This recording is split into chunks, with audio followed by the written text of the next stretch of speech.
So everyone doing well today? Yep. So What far, about so good. you? So I'd like to get started. I'm John Strosberg. I'm a medical oncologist here at Moffitt, and I specialize in treating neuroendocrine tumors. And my colleague, Dr. Mena Haider, is here also, and she's been on the team for a few years, also focused exclusively on treating neuroendocrine cancers. Laura Barton is a genetic counselor. Um, I think she's been at Moffitt for how 9 long? years, almost 10, not quite 10. Great. And so grateful that Lupe Contreras was able to join us today. Welcome.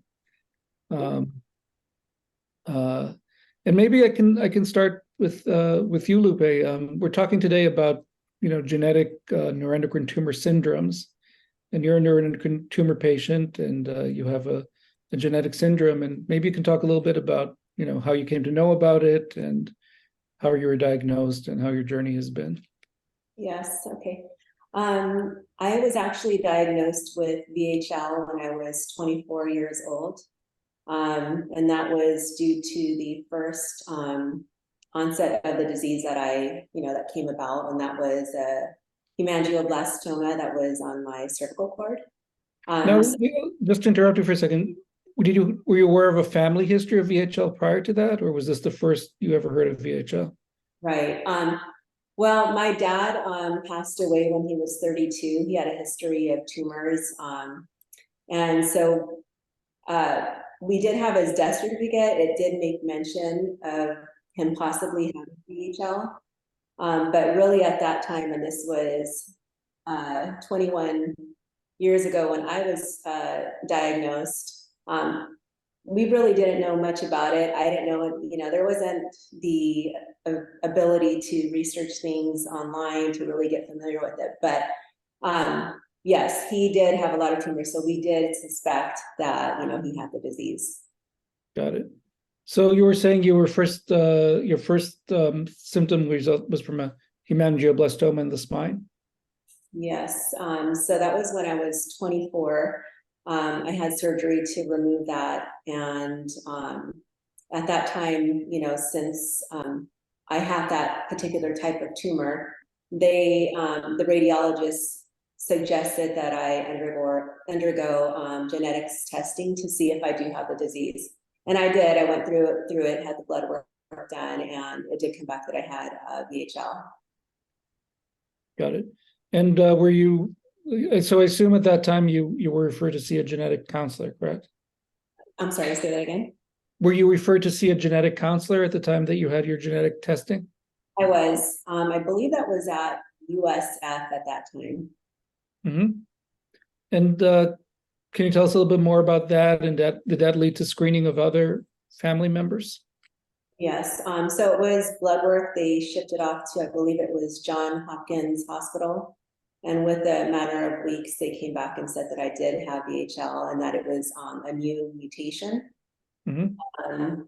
And then so after that, we ended up having my daughter tested, and she, thank God, did not have the disease, but the chances of her having it was 50%. Right. So that must have been really... Yeah. So thankfully, my understanding is that if she doesn't have it, then there is no way for her to pass it along to her children. Right. So we stopped there with testing, at least on my side. And do you have any siblings? Yes, I do. They haven't undergone genetics testing, but they also have not had any issues, any reason to get tested other than the possibility that they may have it because of our father. And what do you think is the reason that they haven't been tested? Honestly, I just think that, because they haven't had any reason to, they just haven't wanted to go through the process of getting the testing done. Got it. So do you feel it? I mean, so it's more of a not feeling that it's necessary than, say, lack of access to healthcare insurance or things like that. That's actually a good point that you bring up, because that is actually one of the reasons why they never went through with it, is the lack of direction. They're in California, so they don't really know how to navigate, the process of getting the testing done. I think if it was something that was, presented to them, and where they were walked through, or shown exactly how to get it done, they probably would have done it already. So this actually would be a good opportunity to bring Laura into the conversation, because I'm sure you've heard this 1,000 times, right? Oh, more than, yeah. Thank you, Dr. Strosberg. And that is such a common story of, well, my family's kind of interested, but they don't really know what to do or where to go.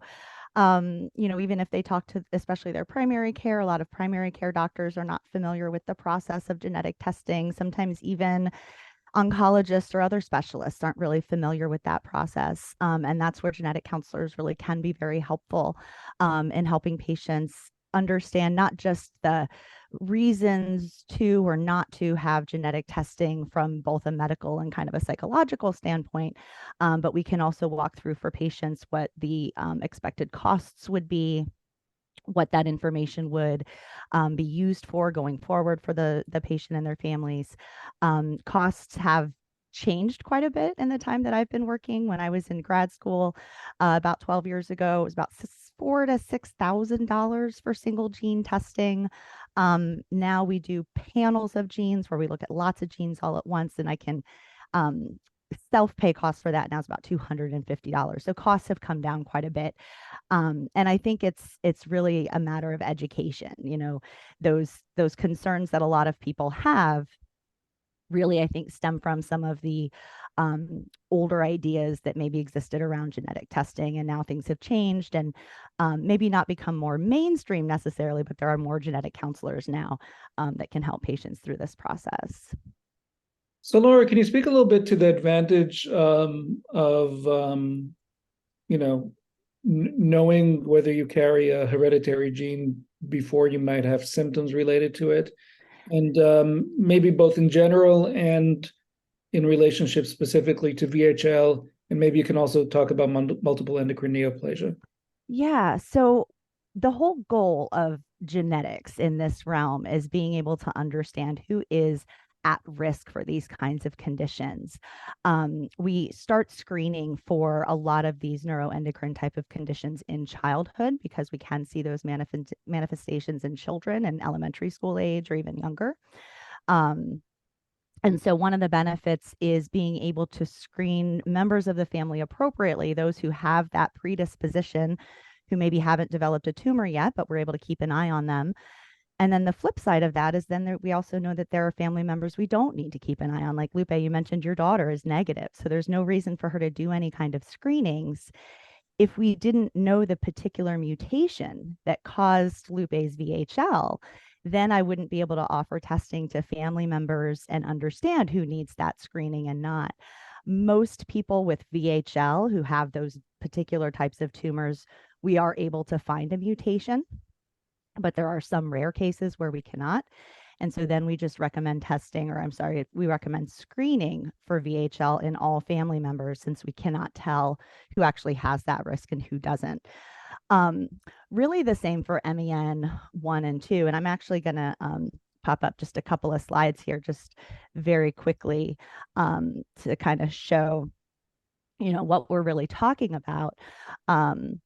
So this slide shows the MEN 1 and 2 conditions with the features that we see with each, and these are addressed differently.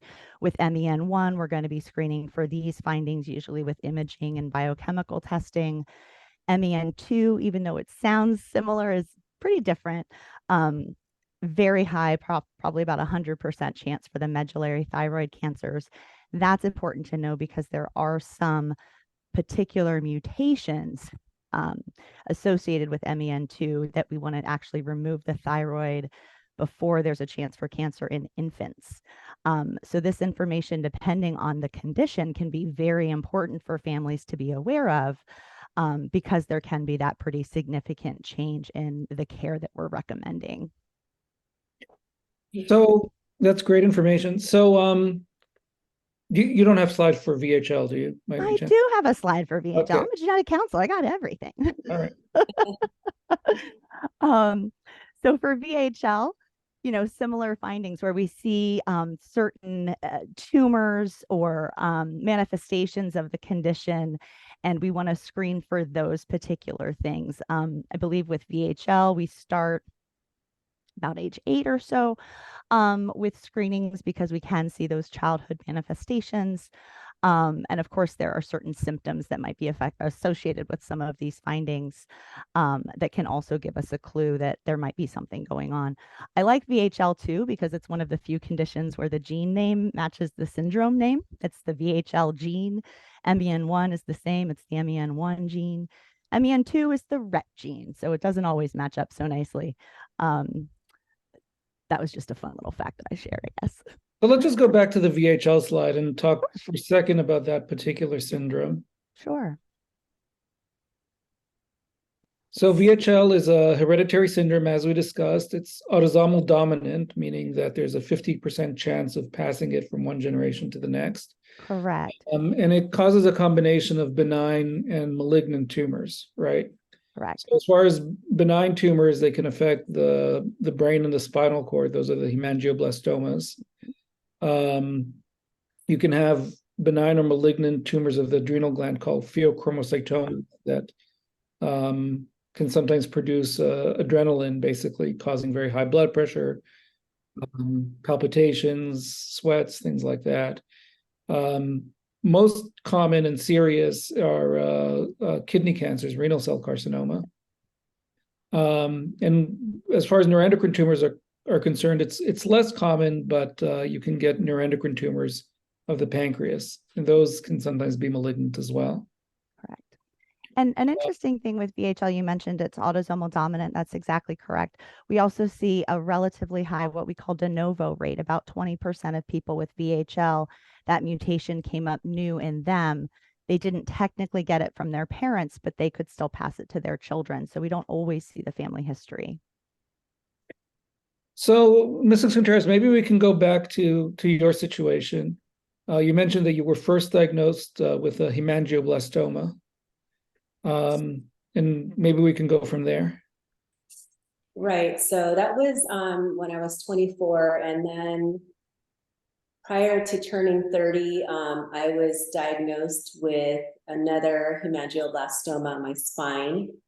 I underwent surgery for that, and then within the next month or two, they found a tumor on my kidney, which I ended up having surgery for that, and that did turn out to be renal cell carcinoma. So I had a partial nephrectomy at that time, and they were able to remove all of the cancer. Right. And then later you developed neuroendocrine tumors in the pancreas, correct? Yes. So then about 5 years ago, I found out that I had a tumor on my pancreas. I'll back up a little bit the way that was, because I want to just make sure that I'm able to, I guess, share how it was found, because it was not an easy find, but it was there, and it was there for quite some time. And I do feel that if it was found earlier, some of the events afterwards could have been prevented. But so I guess the reason I'm saying that is that it's so important to make sure that you are on top of your scans. And if you feel that something's not right, even if it's not being brought to light at a certain period of time, keep pushing to get scans, because your body's trying to tell you something. But back to the scans. So I was diagnosed about 5 years ago with a pancreatic neuroendocrine tumor that was near the Usenet process. So I guess it was kind of hidden. It was hard to see. But by the time that they did find it, it was considered inoperable. So I had to undergo treatment until it was able to become small enough where they can operate on me. And so once we got to that point, I finally was able to have the Whipple surgery. So I had that, and that was in 2019. And then After that, immediately after the surgery, within a month, I believe I started chemotherapy and radiation. And so after that, when I was done with it, everything looked great. But about a year later, I did find out that it had spread to my liver. And so since then, I've actually been on treatment with you, Dr. Strosberg, and it's been wonderful. I mean, the treatments that I've been on have been, obviously life-saving. They've also, especially the recent one, belzutifan, has even treated the hemangioblastomas that I have on my spine. I had about 8 or 9 when I first started the treatment, and now they're non-existent. So, and also, I have a lesion on my kidney that it's also been treating. So it's been a really, really great drug. Yeah, so belzutifan, and thank you, by the way, but belzutifan has been a relatively recent approval. And if I'm not mistaken, I mean, there's a very good chance you were the first with a metastatic pancreatic neuroendocrine tumor to be treated with it, because it's a medicine that targets the underlying mutation. It targets HIF2 alpha, so it treats the manifestation of von Hippel-Lindau syndrome throughout the body, both the kidney cancers as well as the neuroendocrine tumors, both benign and malignant, the hemangioblastomas. So it gets at the underlying, pathology of the disease rather than just treating a particular tumor type. The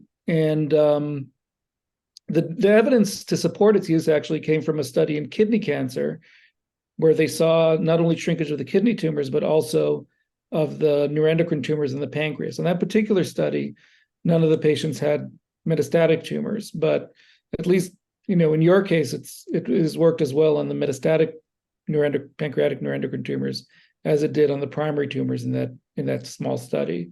And so I think it's been a real game changer for patients with VHL, whether or not they have neuroendocrine tumors. So it's really great that that this drug is available, and having this kind of treatment really even increases the benefit of early screening for this condition. And as you pointed out, the reason why we want to detect some of these things early is to, be able to intervene before things, become more serious. So that could be, a kidney cancer that spreads, a neuroendocrine tumor that spreads, a hemangioma in the spine or in the brain that causes severe neurological problems. So that's the reason for screening. And I also want to add that the side effects on belzutifan have been so minimal. Right. I honestly go through my life not even remembering that I have cancer. That's great. I live such a normal life that it's really a blessing to be able to have that type of drug available. So. Oh, good. That's fantastic. It's really good to hear. I do want to move on to multiple endocrine neoplasia, but before that, Dr. Hyder, do you have any thoughts or comments on? Have you seen any? I think I also have clinical experience with one patient on belzutifan. I think the question is, how long should we use it as experience increases? Should it be ongoing? Should there be a stop and go? But I am very excited about it because it can also potentially replace multiple surgeries, or in a patient who no longer wants to pursue surgeries, this can take that place and maybe avoid multiple surgeries. And I've seen that for my patient as well. So it's been a positive experience. We did deal with some more side effects than you described, one of them being anemia and hypoxia. So, being able to manage that, and dose adjustments have been very helpful for that as well. Right. Those are good points. It not only does it replace non-specific medical cancer treatments, but it can reduce the need for operations. So that's a good point, because patients tend to develop multiple tumors. And the main side effects are anemia, and I think, Mrs. Contreras, you've experienced that to some extent, although not severe, and low oxygen levels, hypoxia. But overall, seems to be a really important drug for patients with this rare condition. I want to go back to multiple endocrine neoplasia. Maybe you can put up the slides again, because those are, for neuroendocrine tumor patients, those are quite a bit more common than von Hippel-Lindau syndrome. They're still quite rare, but they are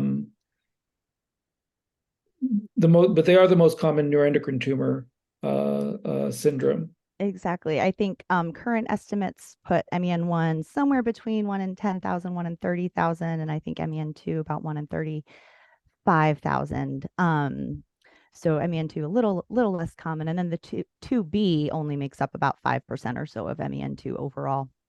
Got it. A little more severe condition, but less common. So let's start with MEN1, and maybe you can repeat again what are the main manifestations of that? Yeah, so with MEN1, pretty much everybody is going to eventually develop the parathyroid hyperplasia. I believe we often see high calcium levels with that. Please correct me if that is incorrect, but I think that's what we see. Yeah. So that is one that almost, again, about 100% of people with MEN1 will develop the hyperparathyroidism. And then the other things that we see, like I remember on my board exam, we see the parathyroid, pituitary adenomas, and pancreatic neuroendocrine. So it's nice. Right, Three the three Ps. Ps, right? Exactly. That's how you pass boards. Or that's how I pass boards. I don't know about you guys. And so again, we start screening for these in childhood because we can see these manifestations in children. And it's important to emphasize with any genetic condition, including this one, that not everyone gets all the different manifestations of a genetic syndrome, and it also can happen at wildly different ages. Absolutely. So one person may develop a tumor at age 15, another person may develop the same kind of tumor at age 75. Exactly. And we can even see that within families where we'll see very different ages of onset for family members who have the same mutation. Again, we can see those de novo mutations, so a new mutation in a person in that MEN1 gene. So you look at the family history, there's nothing going on, and then we have it in that person. Another challenging thing sometimes with family history is if there are people who passed away very young before they maybe got to an age where something may have come up, or if family members don't share about history, we always kind of have to take that family history with a grain of salt, because we know that families aren't always as open as we might like them to be. So when it comes to the pancreatic neuroendocrine tumors, these are, as I think most people in the audience will know, these are tumors that arise, we think, from the endocrine cells of the pancreas. They used to be called islet cell tumors because they arise from the islets of Langerhans, which are the hormone-producing cells of the pancreas. And they can produce hormones. Not all of them, many of them don't, but they can produce hormones like gastrin that lead to severe reflux and ulcers in the stomach, diarrhea sometimes. Those are called gastrinomas. The syndrome is called Zollinger-Ellison syndrome, ZE syndrome. That's the most common syndrome in MEN1. They can sometimes produce insulin, leading to hypoglycemia. That would be shakes, sweats, fainting spells. So that's another hormonal syndrome. There are other even rarer ones like vasoactive intestinal peptide production that can lead to severe watery diarrhea. So these are all sorts of hormonal manifestations that patients with pancreatic neuroendocrine tumors can develop, and they're important to recognize in MEN1 patients. And again, screening is important because it's better to detect these tumors early rather than after patients have developed metastases. Exactly. And I think I kind of referenced this before, but genetic counselors can be really helpful in helping patients spread that news among their family members. Even if I have a patient who knows they have a mutation, but they're maybe having some challenges getting that news out to the family, we have family sharing letters that we provide to patients that provide all the information another provider might need to order that testing. I've talked to patients' family members on the phone, done web searches to find genetic counselors near where they live. So I would say even if a person already knows they have this condition themselves, if there's any need for assistance or facilitating that communication in families, genetic counselors can certainly be instrumental in that. Now, the interesting thing about pancreatic tumors, and that's both in multiple endocrine neoplasia type 1 as well as von Hippel-Lindau syndrome, sometimes we'll observe patients who have small tumors because we know that this is a process that typically involves the entire pancreas. And so removing the entire pancreas is feasible, but it's not easy. Patients have a difficult life if their pancreas is removed in its entirety, including both brittle diabetes and difficulty digesting food. And so in some cases, if the tumors are small, asymptomatic, stable, we'll watch them and then potentially just operate on the ones that are growing or that reach certain size threshold, which for men 1 is often 2 centimeters. In addition, sorry. Sorry, I wanted to echo that sometimes that concept of, removing a more dominant mass and observing the rest and dealing with the chronicity is a bridge to be crossed together in clinic as well. Yeah.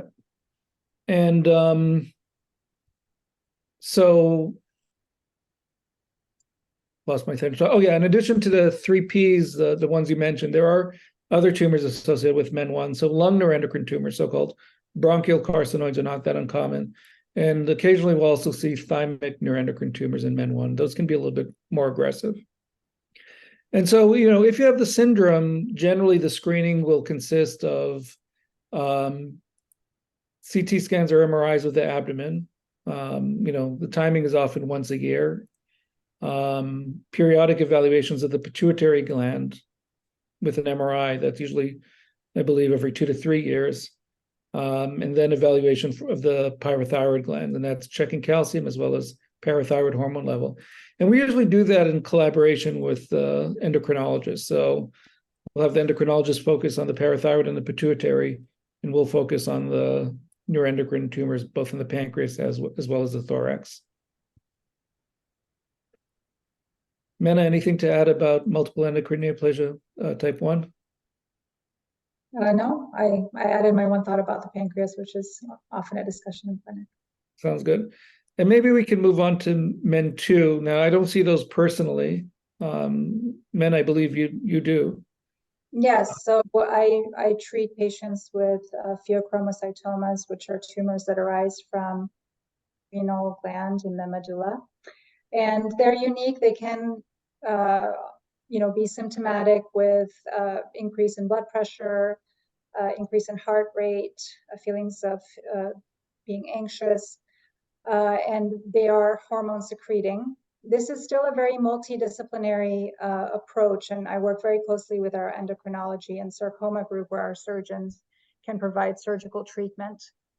And we also work with cardiology, but it's imperative that all our patients are seen by endocrinology prior to any biopsies being pursued or surgeries, because there's a process of supporting patients such that they don't have a large hormone release that can cause heart events or cardiovascular collapse. So understanding and identifying those patients who are at risk, and then understanding how to approach these tumors as a group is very important.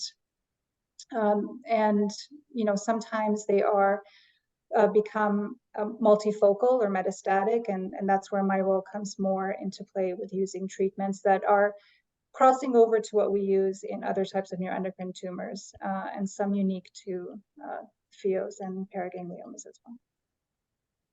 Right. And then medullary thyroid cancers, which are a thyroid cancer that arises from particular cells in the thyroid, are also common in men 2. And the treatment for that has improved a lot in recent years, including treatments that target the particular RET mutation that's associated with men 2. Yep. Those tumors are usually treated by our endocrine oncologist. And those can start at a very young age, right? Yep. Yes. There are we see what we call genotype-phenotype correlations with MEN2. So what that means is there are particular changes in the gene, the genotype, that cause particular manifestations in a person, the phenotype. So there are a few mutations that are considered very high risk, where we would actually recommend removing the thyroid prophylactically or risk reducing to lower that chance of that cancer. And again, some of the highest risk mutations, we recommend that happening in infancy. We also recommend germline testing, so looking to see if someone has MEN2 with any diagnosis of medullary thyroid cancer, regardless of family history or age. My very first MEN2 case, it was an older woman, I think in her 70s or so, with medullary thyroid cancer, no family history. And I kind of counseled her that we're going to do testing because it's indicated, but not super suspicious. She actually came back positive with a RET mutation. Her daughter, in middle age, went in for a prophylactic thyroidectomy and ended up having a small focus of medullary thyroid cancer. So just, I think that case in particular speaks to that, what we think of with inherited conditions, seeing those younger ages and lots of family members affected are not always the case. So that recommendation for every medullary thyroid cancer patient to have testing, I think is a good one. Right. You mentioned the word germline, and I just want to expand a little on that. So germline simply means a mutation that exists in all the cells of your body. Correct. It's a So mutation. a hereditary mutation. Exactly. So all cancers have mutations, but if they're hereditary, then they originate in a germline mutation. Otherwise, we see what are called somatic mutations, which are mutations in the tumor, but not in the rest of the cells in the body. Exactly. The way I explain it to patients is that cancer is always genetic. It's always due to genes that aren't working correctly, that are allowing cells to grow without control. But only about 10% of cancers are inherited, where that genetic problem started prior to birth, and that mutation is being passed through the family. And like you said, it's present in every cell. So was germline mutation always a blood test in where you do it, or do you sometimes do a cheek swab or something like that? Great question. So we can do blood, or sometimes we do a cheek swab or a saliva sample. We do get a little more information now from blood, where the laboratories can look at both the DNA of each gene, how is it spelled, as well as the RNA from each gene. It's kind of how that gene is being read in the body. So we can get a little more information now from blood. But we see so many patients remotely now that I kind of discuss the logistics of getting a blood draw and getting that extra information versus maybe we want to just stay home and get a saliva sample pretty easily. So it's often on blood, but not always. Right. So, we have the well-known neuroendocrine tumor hereditary syndromes, MEN1 and 2, VHL, neurofibromatosis. It turns out, though, that a larger proportion of neuroendocrine tumors than we might have thought are hereditary. Perhaps more pancreatic neuroendocrine tumors. I think in one study it was about 10%. And other genes sometimes associated with other cancers. I learned just recently that MUT-YH, for example, is a potentially hereditary gene. So maybe you can talk about that a little bit. I have a slide. So a few of the other conditions that we can see, like you mentioned, those are, like Dr. Hayter mentioned, those paragangliomas and pheochromocytomas. We now know that there are a number of genes that can cause those tumors specifically. Little bit newer genes that we're still learning about. One of the interesting things about the paraganglioma pheochromocytoma genes is there seems to be a parent of origin effect with some of them. So what that means is, especially with SDHD, when we see that inherited from the father, we might see those manifestations in a person. But if I have an SDHD mutation from my mother, I may not have any issues at all. On boards, SDHD, D for dad, SDHB, B for bad, because they tend to metastasize. See, you pass boards with all these little tricks. So SDHD, we can see that paternal effect. So again, family history is a guide, but if I'm seeing pheochromocytomas on my patient's mother's side and mom has an SDHD mutation, I'll probably recommend testing, but we may not need screening in that case. And then the CDKN1B is a newer condition that they're calling MEN4, that I guess has some similarities with MEN1. And then less frequently related to neuroendocrine, that NF1 condition, and then tuberous sclerosis. We can also see some neuroendocrine. So I think that you're right, Dr. Strosberg. I think that these are probably more common than we think they are. And I think part of the problem actually goes back to what we started talking about with Lupe, that, a lot of times genetics is complicated and hard, and doctors may not have time or training to really get into that with patients. So one of the benefits here is our multidisciplinary team, and that we can work collaboratively and hopefully catch some of these patients that might have not been caught otherwise. Right. And many patients we see have small bowel neuroendocrine tumors, which are not really on, at least ileocecal and jejunal. Those aren't on any of these syndromes, but there is such a thing as familial small bowel neuroendocrine tumor syndrome. No one's really figured out the gene, though. Yeah.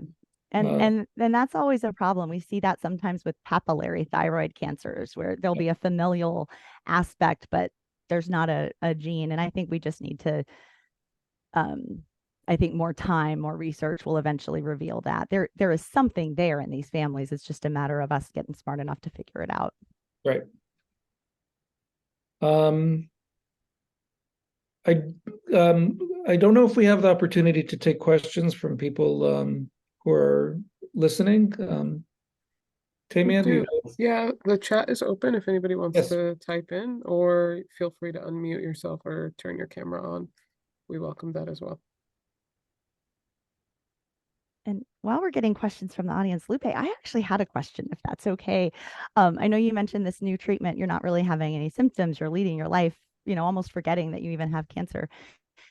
What were your symptoms previously with the older? Was it kind of general chemo side effects, like hair loss, weight loss? Like what were your symptoms that you're being saved from now with this new therapy? Depending on the treatment, obviously I had different side effects. Some were my hair turned white. I had a little bit of hair loss. Definitely a lot of bruising, or one of them was the palms of my hands and my feet had started turning almost like a purplish color. Stomach issues, just feeling nauseous. But I do have to say that for the most part, all of the different treatments that I've been on, all of my side effects have been manageable. They've been mild. It was never anything where I was in the position where I just couldn't, go on with life. It was still like, wow, this is not bad, given the fact that I'm still here and this is saving my life. This is not a bad trade-off. So I've been pretty fortunate with all of the different treatments that I've been on, that they've all been manageable. Great, thank you. anyone else have any questions? This is Randy Neely. I have a question. I'm an MEN1 patient with pancreatic neuroendocrine tumors that are metastasized to my liver. I've been treated with Lutathera and lanreotide successfully. I was listening to Lupe's presentation, and she mentioned a drug she has been treated with that has helped her pancreatic and liver tumors with her VHL disease.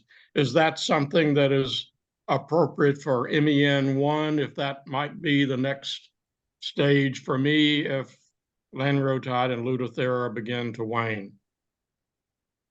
So Lupe's medicine is a specific medicine for von Hippel-Lindau syndrome. So it in theory, well, interestingly enough, it's being tested in patients with pancreatic neuroendocrine tumors that are unrelated to VHL. So there's a possibility that this drug may have a wider use than just VHL patients.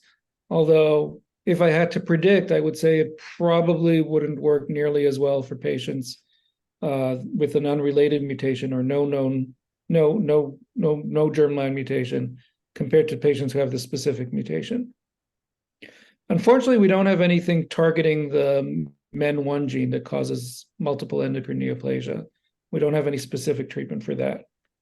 We use the treatments that we use in other neuroendocrine tumors, but we don't have anything that targets that particular mutation. Thank you.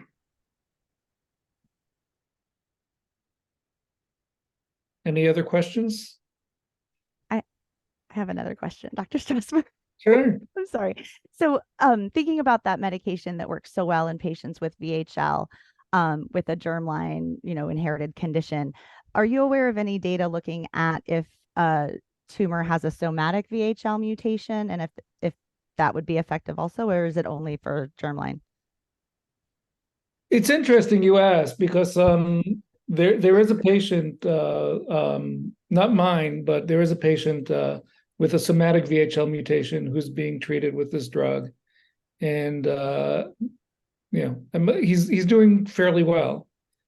Just one case.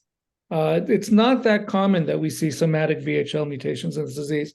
Men, I don't know if you've No, but this patient, by the way, theoretically, has been is fine being public with his information. But yeah, I know of one patient who's doing well. Benna, go ahead.